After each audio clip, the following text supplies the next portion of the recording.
శంకర హృదయ నివాసిని పార్వతి పరమేశ్వరి శంకర హృదయ నివాసిని పార్వతి పరమేశ్వరి. జై జగన్మాతా బగళాముఖి. ఓం క్రీం బగళాముఖి వరదే సర్వసౌభాగ్యప్రదాయిని సమస్త భక్తానాం సర్వ అభీష్టం సాధయ సాధయ క్రీం ఓం స్వాహ. ఇదేమిటంటే ఒక అమ్మాయి జాతకం. కృత్తికా నక్షత్రం 28 సంవత్సరాల వయసైంది. ఒక నెల ముందు అంటే 2024 జూన్ నెల 1వ తేదీ నా ఈ వీడియో వీళ్ళు షూట్ చేస్తున్నారు. దీనికి ఒక నెల ముందు సూర్యమంగళానికి ఒక తల్లి, ఒక కుమార్తె, తండ్రి, సోదరుడు అనే నలుగురు వచ్చారు. వాళ్ళల్లో ఆ అమ్మాయి యొక్క జాతకమే ఇది. వాళ్ళు లోపలికి రాగానే ఆవిడ కొంచెం విషయం తెలిసిన వ్యక్తిలా కనిపించింది. లోపలికి రాగానే వాళ్ళు ఏమడిగారంటే, స్వామి మా కోసం మీరిప్పుడు జాతకం చూడక్కర్లేదు. జాతకం చూసి చాలామంది చాలా చెప్పారు, కానీ అవేవి మాకు జరగలేదు. ప్రశ్న మాత్రమే అడుగుతాం, మేము ప్రశ్న అడగడానికే వచ్చాం అని అన్నారు. అప్పుడు నేను ఏం చెప్పానంటే, మీరు ఒక నిర్ణయంతో ఒక డాక్టర్ని కలుస్తారు. అప్పుడు డాక్టర్ వద్ద మీరేమంటారంటే, డాక్టర్ మీరు మా యొక్క శరీరాన్ని పరీక్షించాల్సిన అవసరం లేదు, స్టెథోస్కోప్ పెట్టి చూడక్కర్లేదు, ఎక్స్రే మాత్రం తీయాలి, దానికోసమే మేము వచ్చాం. అలా మీరు చెబితే ఆ డాక్టర్ ఏమంటారు? ఏమంటున్నారు స్వామి, మాకేం అర్థం కాలేదన్నారు. నేనన్నాను, అదే విధంగానే డాక్టర్ ఏమంటాడు? నేను చెక్ చేసిన తర్వాతే ఎక్స్రే తీయాల్సిన అవసరం ఉంటే ఎక్స్రే తీయాలని నేను చెబుతాను, అంతే కదా? అవునంతే. అదేవిధంగానే మీరు జాతకం ఇస్తే జాతకం చూసిన తర్వాత ప్రశ్న చూడాల్సిన అవసరం ఉంటే మీరు చెప్పకుండానే నేను చెబుతాను. కొంచెం ప్రశ్న చూడాల్సిన అవసరం ఉందని చెప్పి ప్రశ్న చూస్తాను, కాబట్టి అది మీరు చెప్పకండి అని అన్నాను. అప్పుడు ఆవిడేమన్నారంటే, స్వామి నేను కొంచెం మాట్లాడవచ్చా? ధారాళంగా మాట్లాడండి అన్నాను. ఆవిడ ఏం చెప్పారంటే, ఈ అమ్మాయి ఏమిటంటే ఈమె నా కుమార్తె, బాగా చదివింది, మంచి ఉద్యోగంలో ఉంది. మీరు చూశారుగా అమ్మాయిని, చాలా అందంగానూ ఉంది. ఇలా ఉన్నప్పటికీ ఈ అమ్మాయికి 17 ఏళ్లప్పుడే ఒక పెళ్లి జరిగింది. తర్వాత విడిపోయారు, డివోర్స్ అయిపోయింది. తర్వాత 19 ఏళ్లప్పుడు మరొక పెళ్లి జరిగింది, అది కూడా డివోర్స్ అయింది. 23 ఏళ్ల వయసులో మరో పెళ్లి చేశాం, అది కూడా డివోర్స్ అయింది. అన్నీ మేము మ్యూచువల్ అండర్స్టాండింగ్తో డివోర్స్ చేస్తూ వచ్చేశాం. ఇప్పుడు 4వ పెళ్లి చేయబోతున్నాం. పెళ్లి చూపులు అయ్యాయి, దాదాపుగా నిశ్చయం అయినట్టే. కనీసం ఇదైనా విడిపోకుండా ఉండాలి. ఇక్కడ వీటన్నిటికీ కారణం ఏమిటంటే, అదేంటంటే ఇన్నిసార్లు పెళ్ళిళ్ళు విడిపోవడానికి కారణం ఈ అమ్మాయి యొక్క తండ్రి ఇంట్లో నుండి ఏదో చేశారు, అదే కారణం అని అందరూ చెప్పారు. మేము అది నమ్ముతున్నాం. దాన్నే మీరు నిర్ధారించాలి, అందుకే ప్రశ్న అడగాలని వచ్చామన్నారు.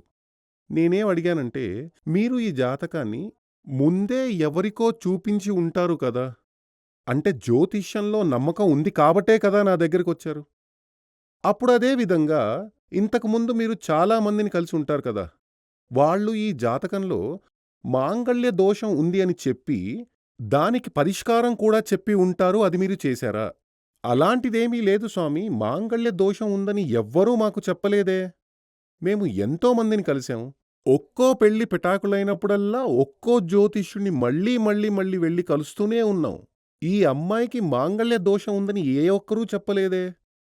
నేనన్నాను, మాంగళ్య దోషం మాత్రమే కాదు, అమ్మాయి కొంచెం ఆ అమ్మాయితో అన్నాను, నువ్వు కాసేపు బయట కూర్చో, నేను వీళ్ళతో విడిగా మాట్లాడాలి.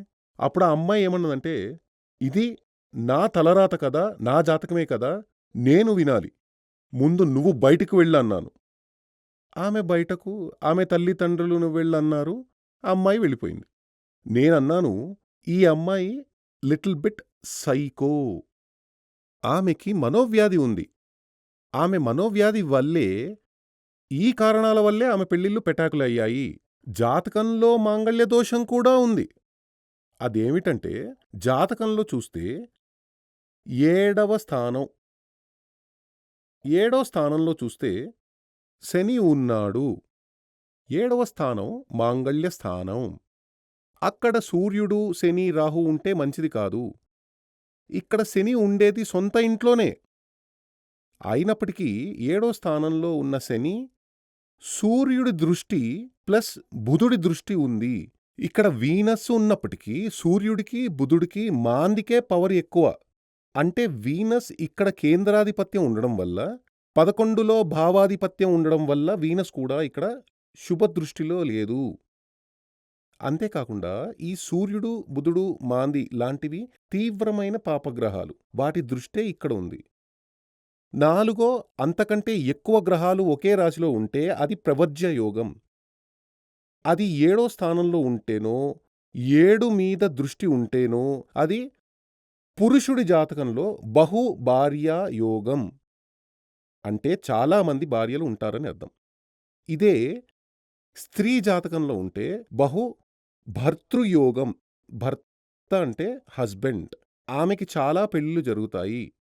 అది శుభయోగం కానే కాదు, దోషంతో కూడిన యోగమే. కొన్ని గ్రంథాలలోనూ కొందరు ఆచార్యులు చెప్పే ప్రకారమైతే ఈ ప్రవర్జ్య యోగం అంటే అది సన్యాస యోగం అంటారు. అంటే 4 అంతకంటే ఎక్కువ గ్రహాలు ఒకే రాశిలో ఉంటే అది ప్రవర్జ్య యోగం. ప్రవర్జ్య యోగం అంటే సన్యాస యోగం అంటారు. ఆ మాటకి శాస్త్ర సమ్మతం లేదు. అది నిజమైన పక్షంలో స్వామి వివేకానంద, శ్రీరామకృష్ణ పరమహంస, శంకరాచార్యుడు, అంటే ఆదిశంకరుడి గురించి చెప్పాను. వీళ్ళ జాతకంలో ప్రవర్జ్య యోగం ఉండాలి కదా. వాళ్ళంతా సన్యాసంలోనే టాప్. వాళ్ళెవ్వరి జాతకంలోనూ వాళ్ళ జాతకం మీకు తెలుసు. అదేమిటంటే ఇండియన్ ఆస్ట్రాలజికల్ ఇన్స్టిట్యూట్ అని ఒకటి ఉంది. వాళ్ళు ఇలాంటి మహామహుల జాతకాలన్నింటినీ ఒక బుక్కులాగా పబ్లిష్ చేశారు. అందులో నేను ఇప్పుడు చెప్పిన వాళ్ళందరి జాతకాలున్నాయి. అలాగే చాలామంది పెద్ద పెద్ద వీఐపీల జాతకాలు అందులో ఉన్నాయి. అందులో ఈ ఇదివరకే చెప్పుకున్న సన్యాసులు ఎవరికీ ఆ ప్రవర్జ్య యోగం లేదు. అంటే ప్రవర్జ్య యోగం అనే దానిని సన్యాస యోగం అని చెప్పడంలో అర్థం లేదు. ఇక్కడ ఈ ప్రవర్జ్య యోగం ఉండడం వల్లే ఈమెకి, అంటే బహు భర్తృయోగం ఉండడం వల్లే ఇన్ని పెళ్ళిళ్ళు జరిగి 4వ పెళ్ళికి చూస్తున్నారు. కానీ 4వ పెళ్ళి చేసున్నప్పటికీ ఈమె ఒక మనోరోగి కావడం వల్ల ఆ పెళ్ళి నిలవదు. మనోరోగి అని చెప్పబడినది. చంద్రుడి క్షేత్రంలో చంద్రుడు మనసుకి అధిపతి. మనసుకి అధిపతి అయిన చంద్రుడు పాపగ్రహంతో చేరి ఉన్నప్పటికీ, అదేవిధంగా చంద్రుడి క్షేత్రంలో మాంది ఉంటే, ఆ మాంది మీద శని లేదా రాహు దృష్టి ఉంటే అది మనోవ్యాధిని సూచించే ప్లానిటరీ పొజిషన్ అవుతుంది. ఇక్కడ చూస్తే అలా పెళ్ళిళ్ళు జరిగి జరిగి విడిపోవడానికి కారణం ఈమె ఒక మనోరోగి కావడమే. అబ్బాయిలకి నచ్చనే నచ్చదు. సమస్యలు వస్తూనే ఉంటాయి. వాళ్ళు అయ్యో వద్దనుకుని వదిలి వెళ్ళిపోతున్నారు. అదే జరిగింది.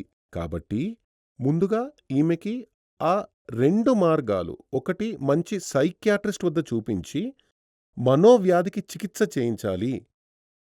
రెండవది జాతకంలో ఉన్న మాంగళ్య దోషం పరిహారం చేసిన తర్వాత బాగా జ్యోతిష్యం తెలిసిన ఒక ఆచార్యుడి వద్ద సంబంధం కోసం పొంతన చూడాలి అని చెప్పాను. వాళ్ళేమన్నారంటే, ఇప్పుడు 1 నెలగా ఈ అమ్మాయికి సైకియాట్రిస్ట్ వద్ద ట్రీట్మెంట్ చేయిస్తున్నాము. మా అమ్మాయికి మనోవ్యాధి ఉందని మాకు తెలియదు. ఇప్పుడే ఎవరో చెప్పి ఒక సైకియాట్రిస్ట్ దగ్గరికి వెళ్ళాం.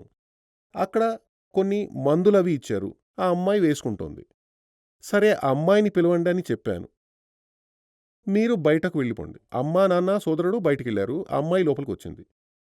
ఆ అమ్మాయిని అడిగాను, 3 సార్లు పెళ్ళయింది కదా నీ జీవితంలో, నిజంగానే నీకేంటి సమస్య? ఓపెన్గా మాట్లాడాలి అని అన్నాను. ఆ అమ్మాయి ఏం చెప్పిందంటే, నాకు తెలియదు స్వామీ, నాకు సమస్య ఏమిటో నాకే తెలియదు. వాళ్ళు నాతో బాగానే ఉంటారు. సమస్యే ఉండేది కాదు. కొన్నిసార్లు వాళ్ళు నాకస్సలు నచ్చేవారు కాదు. కొన్నిసార్లు వాళ్ళని చూస్తే వాళ్ళు నాకు దెయ్యంలా కనిపించేవాళ్ళు. పిశాచిలా కనిపించేవాళ్ళు. రాక్షసుడిలా కనిపించేవాళ్ళు. అది మనోవ్యాధి. ఆమెకి భర్త పిశాచిలాగా, రాక్షసుడిలాగా కనిపిస్తున్నారు. నేనడిగాను, వాళ్ళెవ్వరైనా నిన్ను కొట్టారా? లేదు. తిట్టేవాళ్ళా? లేదు. ఒకతను మాత్రం కొంచెం తాగేవాడు. అతనొక్కడే. మందు, మందు తాగేవాడు. మిగిలిన వాళ్ళకి ఆ అలవాటు లేదు. ఇక్కడ చూస్తే ఈ జాతకంలో ఈ అమ్మాయికి మాంగళ్య దోషం ఏ రూపంలో ప్రభావం చూపుతోందంటే మనోవ్యాధితో చూపుతోంది.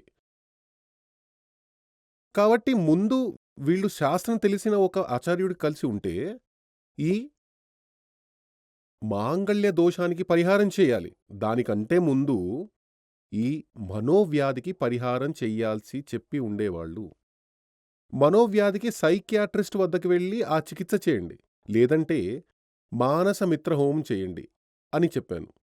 వాళ్ళేం చెప్పారంటే, సైకియాట్రిస్ట్ వద్ద ఇప్పటికే చికిత్స చేయిస్తున్నాము. ప్రారంభించాం, 1 నెల అయింది. ఇప్పుడు ఇది కూడా చేస్తాం. రెండూ చేద్దాం. సరే, అది మీ ఇష్టం. అంటే మందు, మంత్రం అని చెబుతుంటారు కదా! మందు తీసుకుంటున్నారు, ఇది మంత్రం. ఓకే, అది మీ ఇష్టం అని నేను చెప్పాను. ఇప్పుడు దానికి పరిహారం చేయాల్సి ఉంది అని చెప్పి, వెంటనే మేము అది ప్రారంభిస్తామని చెప్పి వెళ్లారు. ఇది మీరెలా చెప్పారంటే, ఇదంతా అనుభవమే. అదేమిటంటే, ఇప్పుడు ఒక పెద్ద శాస్త్రం తెలిసి, పరిజ్ఞానం ఉన్న మంచి డాక్టర్ లాంటి వాళ్ళు చాలామంది ఉన్నారు కదా! దానికి డబుల్‌గా దొంగ డాక్టర్లున్నారు. శాస్త్రం గీస్త్రం ఏమీ తెలీదు. ఏదో ఒక మందు రాసేస్తారు. దొంగ డాక్టర్లకి పరిజ్ఞానం ఉండదు. వాళ్ళు డాక్టర్లే, వీళ్ళు డాక్టర్లే. వీళ్ళు కాకుండా మూడో రకం తెలిసి తెలియని డాక్టర్లు. సరిగ్గా చెప్పాలంటే, ఈ పరిస్థితి అనేది అన్ని రంగాలలో ఉంది. అన్ని ఫీల్డ్‌లలో ఉంది. నకిలీ అని పిలుస్తారు. నకిలీ అంటే వీళ్ళకి నిజమైన నైపుణ్యం ఉండదు. ఇప్పుడు జ్యోతిష్యానికి వస్తే ఈ కాలంలో ఇది చాలా వేగంగా అభివృద్ధి చెందుతోంది. మనుష్యులు దీన్ని అత్యంత తీవ్రంగా నమ్మడం ప్రారంభించారు. పాత రోజుల్లో లాగలేదు. 70 ఏళ్ల పరిస్థితి చూస్తే 1875 కాలంలో వ్యక్తివాదం అభివృద్ధితో జ్యోతిష్యం, దైవం లాంటివి పక్కకెళ్ళిపోయాయి. ఇప్పుడు పరిస్థితి వ్యతిరేకంగా ఉంది. ఈ పరిస్థితిలో ఏం చేస్తున్నారంటే, చాలామంది నేను జ్యోతిష్యుడినే అంటూనే ఉన్నారు. చాలామందొస్తున్నారు. ఇది మంచి విషయమే. శాస్త్రం అందరూ చదవాలి. అందరికీ ఆ పరిజ్ఞానం రావాలి. ఖచ్చితంగా రావాలి. కానీ అది నిజమైన పరిజ్ఞానం ఉండాలి. ఒక మనిషి తలరాత ఇది, దీని గురించి సరిగ్గా తెలుసుకోకుండా ఎవరినీ బావిలోకి నెట్టేయకూడదు. అలా ఎవరిని నెట్టేయకూడదనుకుంటే, ఈ జ్యోతిషం చూసేవాళ్ళు అది చేస్తూనే ఉంటారు. కానీ మీరు మీ బుద్ధిని ఉపయోగించాలి. శాస్త్రం తెలిసిన ఒక వ్యక్తి వద్దకు వెళ్లి, ఇప్పుడు మీరు ఒక ఇంట్లోకి గృహప్రవేశం చేయబోతున్నారంటే, అలాంటి సింపుల్ చిన్న విషయాల కోసం సాధారణం ఒక జ్యోతిష్యుడి వద్దకు వెళ్లి ముహూర్తం ఎప్పుడో నిర్ణయించుకోవచ్చు. దానికి వాళ్ళు చక్కగా సరిపోతారు. ఇల్లు కట్టడానికి, ముహూర్తం లాంటి వాటికి అది చాలు. కానీ పెళ్లి కోసం పొంతన చూడడం, ఒక కొత్త బిజినెస్ ప్రారంభించేటప్పుడు ముహూర్తం చూడడం, ఒక వాహనం కొనేటప్పుడు ముహూర్తం చూడడం, ఒక ప్రాపర్టీ కొనేటప్పుడు ముహూర్తం చూడడం, ఇవన్నీ జీవితంలో ఒక పెద్ద టర్నింగ్ పాయింట్ లాంటివి. ఆ టర్నింగ్‌లో బండి ఇలా వెళ్ళేటప్పుడు అక్కడ మరణభావి ఉండకూడదు. అక్కడ మనకి ఆపదలు నిరీక్షిస్తూ ఉండకూడదు. అది తెలియాలంటే ఈ శాస్త్రం గురించి చక్కగా తెలిసిన వారి వద్దకే వెళ్ళినప్పుడే ఇది వద్దు అని చెప్పగలరు. చాలామంది చెబుతూ ఉంటారు, మేము ఉద్యోగం చేస్తుండేవాళ్ళం, గొప్ప లైఫ్ స్టైల్‌తో ఉండేవాళ్ళం, బిజినెస్ ప్రారంభించాం, అన్నీ పోగొట్టుకున్నాం అని ఎంతోమంది నా దగ్గర చెబుతుంటారు. బిజినెస్ ప్రారంభించాలని మీకెవరు చెప్పారు? ఈ జాత ప్రకారం అలాంటి యోగమే లేదు కదా! అన్నప్పుడు వాళ్ళేమంటారంటే, అది మా జ్యోతిష్యుడు చెప్పాడు అని అంటారు. అలాంటి జ్యోతిషం సరిగ్గా చూసి చెప్పింది కాదు. అది శాస్త్రీయమైన జ్యోతిషం కాదు. శాస్త్రీయంగా జ్యోతిష్యం తెలిసిన ఆచార్యుల వద్దకు మాత్రమే మీరు వెతుక్కుని వెళ్ళాలి. లేకపోతే ఇక్కడ జరిగినట్టే ఇంకో పెళ్లి చేసుకుంటారు. అది కూడా నిలవదు. ఇక్కడ 3 పెళ్లిళ్ళయ్యాయి చూడండి. 28 ఏళ్ల వయసు లోపల 3 పెళ్లిళ్ళు. అప్పుడే ఆలోచించి ఉండాలి కదా! ఆ అమ్మాయికి సీరియస్‌గా ఏదో సమస్య ఉందని, జాతకంలో ఏదో సమస్య ఉందని. అలా అని వాళ్ళు ఆలోచించి ఉండాల్సింది కదా! ఎందుకో వాళ్ళమ్మ ఆ పేరెంట్స్ ఇద్దరూ ఆ పిల్లాడు అందరూ చదువుకున్న వాళ్ళలాగే ఉన్నారు. అందుకే వాళ్ళు అంటే ఆ అమ్మాయికి టైం బాగున్నట్టుంది. లాస్ట్ టైమ్‌లో మంచి చోటికి వచ్చి, శాస్త్రం వాళ్ళకి అర్థమయ్యేలా చేసి నేనడిగాను. నేను చెప్పేది అర్థమవుతోందా? ఇందులో చేతబడి ఏదీ లేదు. ఎవ్వరూ చేతబడి చేయలేదు. అపచారం చెయ్యలేదు. అది మీ మూఢనమ్మకం మాత్రమే. చేతబడేదనేదుంది. 100% ఉంది. కానీ 90% మంది విషయంలో చేతబడి మూఢనమ్మకమే. ఊరికనే చేతబడి, చేతబడి, చేతబడి అని భయపడుతూ ఉంటారు. అది తప్పు. ఈ జాతకానికి సంబంధించినంత వరకు చేతబడి లాంటివేవీ లేవు. కానీ చేతబడి సంబంధిత లక్షణాలున్నాయి. కానీ చేతబడి అనేది లేదు. ప్రశ్నలో చూస్తే చేతబడి అనేది లేదు. జాతకం అంటే బ్లాక్ మ్యాజిక్ లేదు. బ్లాక్ మ్యాజిక్ సింప్టమ్ ఇందులో ఉంది. కానీ ప్రశ్న ప్రకారం చేతబడి లేదు. బ్లాక్ మ్యాజిక్ లేదు. జాతకంలో ఉన్నటువంటి ఆ మాంగళ్య దోషం ప్లస్ మనోవ్యాధి కలిగించే ఆ ప్లానెటరీ పొజిషన్స్ మాత్రమే ఈ అమ్మాయి జీవితంలో ఇలా అయ్యేలా చేశాయి. కాబట్టి మీ యొక్క భవిష్యత్తు ఏమిటి? రేపు మనకి ఏం జరుగుతుంది? లాంటివన్నీ తెలిసి ఉండడం మంచి విషయమే కదా! నిజమేగా? అదేమిటంటే, ఈరోజు మనం ఎక్కడికైనా వెళ్ళాలంటే కార్‌లో ఎక్కి గూగుల్ మ్యాప్ ఆన్ చేస్తారు కదా! అవును కదా! ఆ మ్యాప్ మిమ్మల్ని తీసుకెళ్తుంది. ఆ మ్యాప్ చూస్తూ బండి నడిపితే మీరు ఎక్కడికి చేరాలో అక్కడికి చేరవచ్చు. ఎవరిని దారి అడగాల్సిన అవసరం లేదు. అదే విధంగా ఆ గూగుల్ మ్యాప్ ఒకప్పటి జ్యోతిష్య శాస్త్రపు పునర్జన్మనే. జ్యోతిషం అనేది చెప్పబడినది. అంటే మీ జాతకం యొక్క ఒకప్పటి ఉన్న పునర్జన్మమే అదంతా. కాబట్టి ఇది చూడండి. ఈ వర్షాకాలం వస్తుంది కదా! ఈ వాతావరణ సూచన కేంద్రం అనేది ఒకటి ఉంది గదా! పాత రోజుల్లో 15, 20 సంవత్సరాలకు ముందు వర్షం వచ్చే అవకాశం ఉంది. సోమవారం నుండి శనివారం లోపల వర్షం రావచ్చని మాత్రమే ఆ రోజుల్లో చెప్పేవాళ్ళు. అది విని చాలామంది వాళ్ళని ఎగతాళి చేసేవాళ్ళు. రావడానికి, రాకపోవడానికి అవకాశం ఉందని ఎగతాళి చేసేవాళ్ళు. కానీ ఇప్పుడు చూడండి ఎంతటి షార్ప్‌గా రెండో తేదీ మధ్యాహ్నం 2 గంటలకే వానొస్తుందని చెబుతున్నారు. కరెక్ట్‌గా అలాగే పడుతోంది. ఏ చోటు కురుస్తోందో చెప్తున్నారు. సో, దానికి కారణం ఏమిటి? ఆ శాస్త్రంలో చేసినటువంటి రిసర్చ్, పరిశోధన. ఆ పరిశోధనే ఇంకా పరిశోధన చేస్తూనే ఉన్నారు. ఇంకా పోను పోను ఆ విషయాన్ని ఇంకా షార్ప్‌గా చెప్పగలరు. అదే విధంగా ఆస్ట్రాలజీలో బాగా లోతుగా పరిశోధన చేస్తే ప్రభుత్వమే దీనికి కొన్ని విశ్వవిద్యాలయాలు స్థాపిస్తుందని నాకు అనిపిస్తోంది. ఎందుకంటే 100% ఇది నిజమైన శాస్త్రం. సందేహమే లేదు. చెప్పాలంటే ఇప్పుడున్న నూతన పరిశోధన అంటే ఇది నేను చెప్పేది ఆస్ట్రాలజీ. అదేమిటంటే గ్రహాలు యొక్క కంటికి తెలియని పవర్ గురించి చెప్పబడిన ఆస్ట్రాలజీ. ఇప్పుడు శాస్త్రవేత్తలు చేస్తున్నది ఆస్ట్రానమీ. అది ఆ గ్రహం ఎలా ఉంటుంది?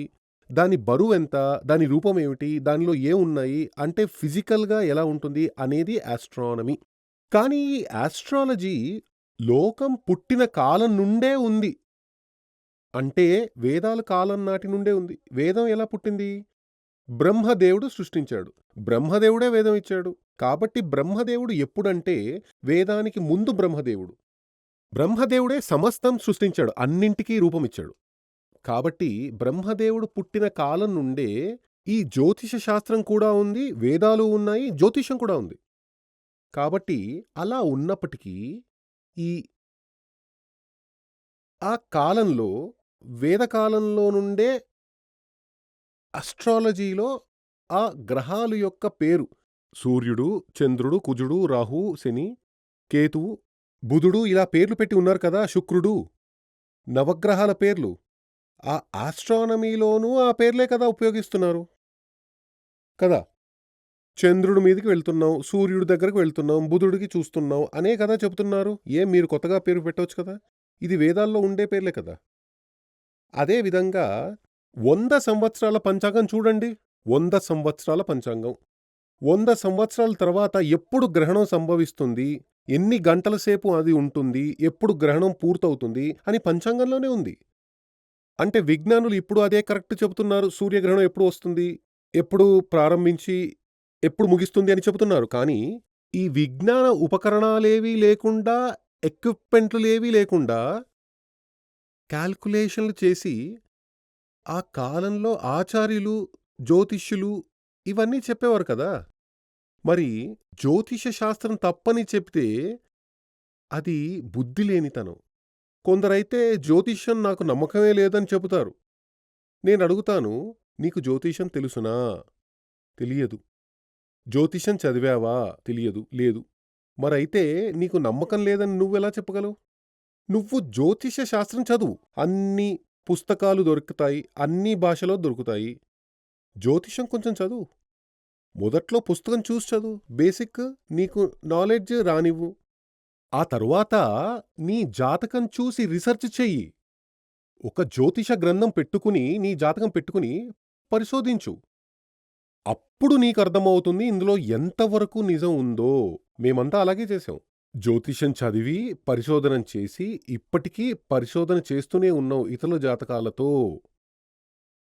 మహాదేవి అనుగ్రహంతో మీకు మంచి జ్ఞానం ఉన్న జ్యోతిష శాస్త్రం 100% నిస్సందేహంగా చదివిన ఒక ఆచార్యుడు, మార్గదర్శిగా లభించాలని ఆశీర్వాదం చేస్తున్నాను. శ్రీ సూర్యమంగళం అద్వైత వేద విద్యాపీఠంలో తాంత్రిక పూజల్లో సిద్ధహస్తులైన ఎందరో ఆచార్యులు అమావాస్య, పౌర్ణమి రోజుల్లో ప్రత్యేక యాగాలు నిర్వహిస్తారు.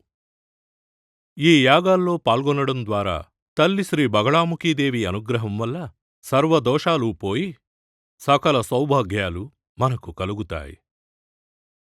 శ్రీ సూర్యమంగళం అద్వైత వేద విద్యాపీఠం జ్యోతిష్యం, ప్రశ్నలు, వాస్తు, తాంత్రిక పూజలు మరియు వేదయాగాలు నిర్వహిస్తారు. సంప్రదించవలసిన నంబర్ 7305442299 7305442299.